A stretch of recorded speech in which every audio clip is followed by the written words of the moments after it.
আজকের রেসিপি জন্মাষ্টমীর স্পেশাল নরম তুলতুলে ছানার কেক, যা খেতে অসম্ভব অসাধারণ ও বানানো খুবই সহজ আর খুব বেশি উপকরণের প্রয়োজন পড়বে না। নমস্কার, আমি শকুন্তলা। আপনাদের সবাইকে দারুণ স্বাদের কেকের রেসিপিতে স্বাগত। কিভাবে ছানার কেকের রেসিপিটি বানালাম তা দেখে নেওয়া যাক। প্রথমে একটি কড়াতে আমি 1 লিটার দুধ নিয়ে নিলাম। দুধটাকে আগে ভালো করে ফুটিয়ে নিলাম। তারপরে গ্যাসের ফ্লেমটা অফ করে আমি ভিনিগার 2 চামচ নিয়েছি। তার মধ্যে আরও 2 চামচ জল মিশিয়ে আমি অল্প অল্প দিয়ে দুধের মধ্যে দিয়ে ছানাটা কাটিয়ে নিলাম। তারপর ভালো করে হাতার সাহায্যে আমি ছানাগুলো তুলে একটি রুমালের মধ্যে ছেঁকে নিলাম। ছেঁকে ভালো জল দিয়ে আমি ভালো করে 2-3 বার ধুয়ে নিলাম। ধুয়ে ভালো করে জলটা আমি ঝাড়িয়ে নিলাম। পুরো একেবারে চিবড়ে জলটাকে ফেলে দিলাম। জল ঝাড়িয়ে ছানাগুলো ঠান্ডা করে একটি মিক্সিং বোলে নিয়ে নিলাম। মিক্সিং বোলে নিয়ে প্রথমে আমি ছানাটাকে হাত দিয়ে গুঁড়ো করে নেব।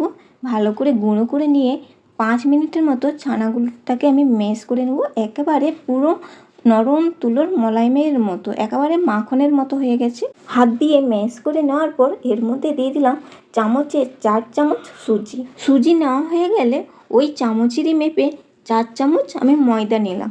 ময়দা দেওয়ার পর আমি আমার মিষ্টি পরিমাণ অনুযায়ী হাফ বাটি চিনি দিলাম। আপনারা আপনাদের মিষ্টি অনুযায়ী চিনি কম বেশি বাড়িয়ে নিতে পারেন ও কমিয়ে নিতে পারেন। দিয়ে 4 চামচ দুধ নিয়েছি, লিকুইড দুধ।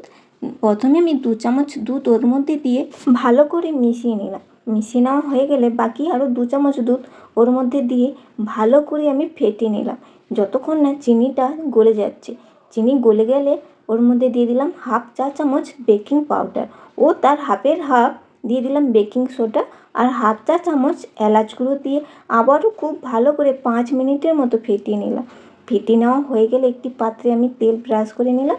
তেল ব্রাশ করে একটি আমি কাগজ দিয়ে দিলাম। কাগজটাকে গোল করে কেটে নিয়েছিলাম। কেটে ওর মধ্যে লাগিয়ে ওর উপরে আবারও আমি তেল ব্রাশ করে আমি কেকের মিশ্রণটি ঢেলে দিলাম, ওই ছানার ব্যাটারটি।